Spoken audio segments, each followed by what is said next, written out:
السلام علیکم ورحمۃ اللہ وبرکاتہ۔ اعوذ باللہ من الشیطان الرجیم، بسم اللہ الرحمن الرحیم۔ ربی اشرح لی صدری ویسر لی امری واحلل عقدۃ من لسانی یفقہوا قولی، ربی زدنی علما۔ اللہم صلی علی سیدنا محمد وعلی آل سیدنا محمد وبارک وسلم۔ آج ہم انشاءاللہ سورہ نساء کی آیت نمبر 41 پڑھیں گے۔ اللہ رب العزت اس آیت مبارکہ میں کافروں نافرمانوں کا انجام بتا رہے ہیں کہ قیامت کے دن ہر امت کے ساتھ ایک گواہ ہوگا میدان حشر میں، اور اللہ تعالیٰ کی عدالت میں حاضری ہوگی۔ تو اللہ تعالیٰ اس آیت مبارکہ میں آخرت کا ایک منظر بتا رہے ہیں۔ اللہ رب العزت فرما رہے ہیں فَكَيْفَ، پس کیا حال ہوگا، اِذَا جب، جینا ہم لائیں گے، مِن كُلِّ أُمَّةٍ بِشَهِيدٍ، ہر امت سے ایک گواہ، وَجِئْنَا، اور ہم لائیں گے، بِكَ، آپ صلی اللہ علیہ وسلم کو، عَلَىٰ هَؤُلَاءِ، ان سب پر، شہیدہ، گواہ بنا کے لائیں گے۔ تو اللہ تعالیٰ اس آیت مبارکہ میں میدان آخرت کا ایک منظر اللہ تعالیٰ نے بتایا کہ قیامت کے دن انبیاء کرام علیہم السلام اپنی اپنی امتوں کے ساتھ آئیں گے، اور ہر نبی اپنی اپنی امت کے بارے میں گواہی دے گا کہ یہ لوگ عقائد و اعمال کے لحاظ سے ایسے ایسے تھے۔ ان لوگوں کی گواہیوں پر پھر نبی کریم صلی اللہ علیہ وسلم گواہی دیں گے کہ یہ حضرات جو ہیں، انبیاء کرام جو ہیں، یہ سچ فرما رہے ہیں، اور ان کی گواہی صحیح ہے، جیسے کہ سورۃ بقرہ میں ہے کہ اللہ رب العزت نے فرمایا لِتَكُونُوا شُهَدَاءَ عَلَى النَّاسِ وَيَكُونَ الرَّسُولُ عَلَيْكُمْ شَهِيدًا۔ تو اللہ رب العزت نے یہ بات واضح کر دی کہ پیارے محبوب صلی اللہ علیہ وسلم پھر سب کے اوپر جو ہوں گے وہ گواہی دینے والے ہوں گے۔ تو اللہ تعالیٰ فرمائیں گے اس وقت ان کا کیا حال ہوگا، یعنی ان لوگوں کا جب قیامت کے دن گزشتہ امتوں کے منکرین کے خلاف، ان کے انبیاء میں سے ہر نبی اپنی امت کے منکرین کے خلاف گواہی دے رہے ہوں گے، اس وقت ان لوگوں کی کیا حالت ہوگی۔ مفسرین اہل علم نے لکھا ہے کہ اصل واقعہ اس طرح ہوگا کہ قیامت کے دن اللہ تعالیٰ بد کردار، کفر شعار اور سرکش نافرمانوں کو اللہ جمع کر کے فرمائیں گے کہ تم نے یہ حکم کو توڑا، انکار کیا، توحید کو نہیں مانا، اعمال صالح سے تم نے اراض کیا، تم نے ایسا کیوں کیا۔ تو اس وقت وہ کہیں گے اللہ رب العزت کی بارگاہ میں کہ ہم سے یہ تمام کفر و شرک اور نافرمانیاں، نادانیاں سرزد تو ہوئی ہیں، اس کی وجہ یہ ہے ہم کو آپ کا اصلی فرمان یا حقیقی قانون معلوم نہیں ہوا تھا، خیر و شر اور حق و باطل میں امتیاز کا کوئی روشن اور واضح معیار ہمارے پاس موجود نہیں تھا۔ اس وقت ان منکرین حق کو قائل کرنے کے لیے ہر امت کے پیغمبر کو اللہ رب العزت طلب فرمائیں گے، اور پیغمبر جو ہوں گے وہ اعلان کا واضح اظہار کر دیں گے، حقیقت حال کھول دیں گے اور بیان کر دیں گے کہ ہم نے ان کو اپنا پیغام جو تھا آپ نے دے کر بھیجا تھا، پیام الہی ہم نے پہنچا دیا تھا، مکمل قانون الہی کی تبلیغ کر دی تھی، مگر انہوں نے مانا نہیں تھا اور انہوں نے سرکشی کی تھی، اب نادانی اور جہالت کا عذر پیش کرتے ہیں۔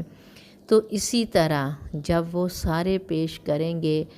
انبیاء کرام کہیں گے اور وہ انکار کریں گے، تو پھر حضور صلی اللہ علیہ وسلم کی باری آئے گی، تو اس امت کے کافر، مشرک، گناہ گار، بداتوار طبقے کے اعمال کی توضیح ہوگی اور تمام بدافعالیوں کی پھر باز پرس ہوگی۔ تو یہ لوگ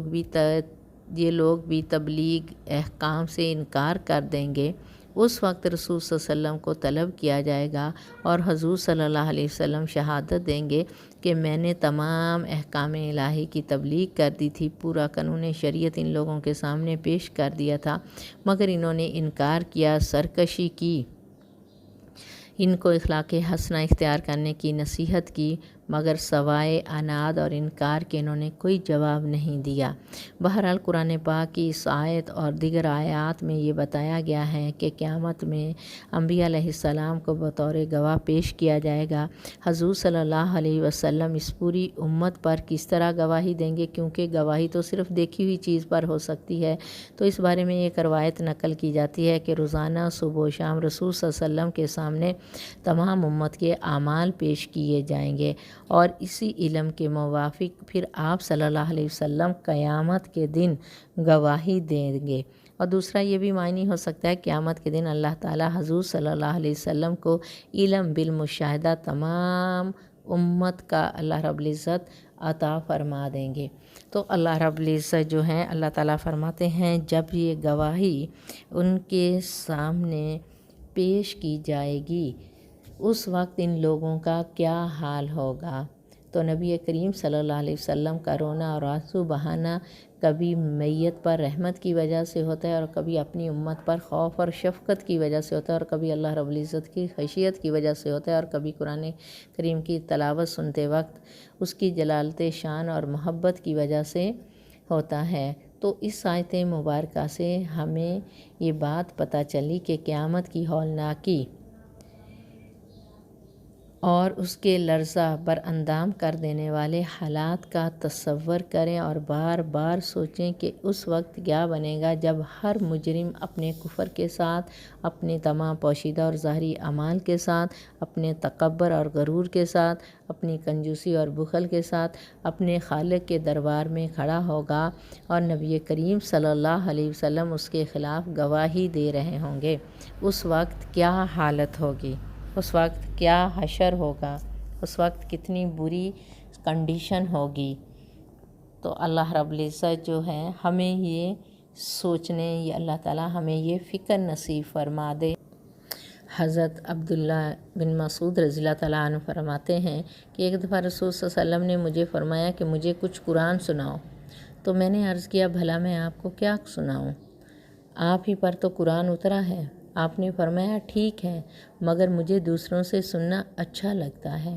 تو فرماتے ہیں میں نے سورہ نساء پڑھنا شروع کی، اور جب اس آیت پر پہنچا فَكَيْفَ إِذَا جِئْنَا مِن كُلِّ أُمَّةٍ بِشَهِيدٍ وَجِئْنَا بِكَ عَلَىٰ هَٰؤُلَاءِ شَهِيدًا، تو آپ صلی اللہ علیہ وسلم نے فرمایا بس کرو۔ میں نے دیکھا تو اس وقت آپ صلی اللہ علیہ وسلم کی مبارک آنکھوں میں آنسو بہہ رہے تھے۔ تو یہ آنسوؤں کا بہنا کبھی اللہ کی رحمت،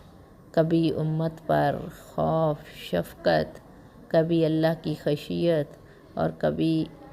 تلاوت قرآن سن کے ان کی جلالت شان اور محبت کی وجہ سے ہوتا ہے۔ تو اللہ رب العزت جو ہے ہمیں یہ فکر، یہ تصور کہ ہم بار بار سوچیں، اور پھر جو ہے سوچ کے ہم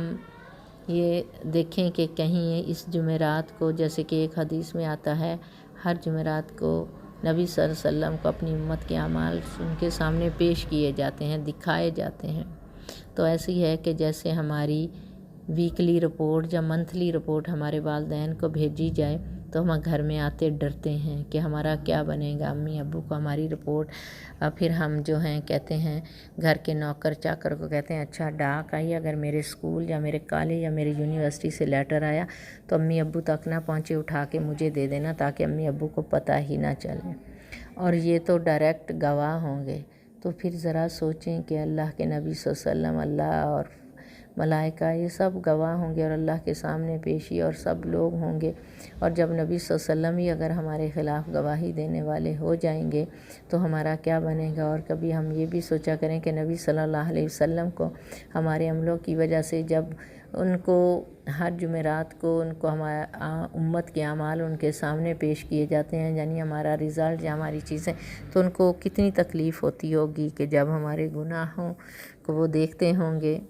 اپنی امت کے، اور جب ان کے سامنے اچھے اعمال جاتے ہوں گے، نبی صلی اللہ علیہ وسلم کتنے خوش ہوتے ہوں گے۔ جیسے ماں باپ کے سامنے بچے کی اچھی رپورٹ جائے تو ماں باپ کتنا خوش ہوتے ہیں، اس طرح وہ ہمارے روحانی والد ہیں، ان کے سامنے بھی ہماری اچھی رپورٹ جائے، نیک اعمال والی رپورٹ جائے تو وہ کتنا خوش ہوں گے، اور اگر بری رپورٹ ہوگی کتنی تکلیف ہوگی۔ اسی طرح اللہ رب العزت کی بارگاہ میں جب ہم جائیں گے، ہم اچھی رپورٹ لے کر جائیں گے،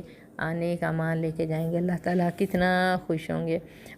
اگر برے اعمال کے ساتھ جائیں گے، جیسے بچہ برا کام کر کے آ جائے تو ماں باپ کو کتنی تکلیف ہوتی ہے کہ اس نے میری لاج ہی نہیں رکھی۔ تو اللہ رب العزت بھی قیامت کے دن جب نیک اعمال کے سامنے لے کر جائیں گے تو اللہ تعالیٰ کا فرشتوں کے سامنے فخر سے سر بلند ہو جائے گا کہ دیکھو میرے بندے کتنے اچھے اچھے اعمال کر کے آئے ہیں، سر فخر سے میرا بلند ہو گیا ہے۔ اور اگر برے اعمال کر کے جائیں گے تو اللہ رب العزت غمزدہ ہوں گے کہ میرے بندوں نے کیا کیا ہے، مجھے تو اپنے بندوں کے اوپر بڑا ناز تھا، بڑا فخر تھا۔ تو اس لیے عزیزی طالبات، میری بہنوں، ہم نے اللہ رب العزت کو راضی کرنا ہے، اللہ رب العزت کو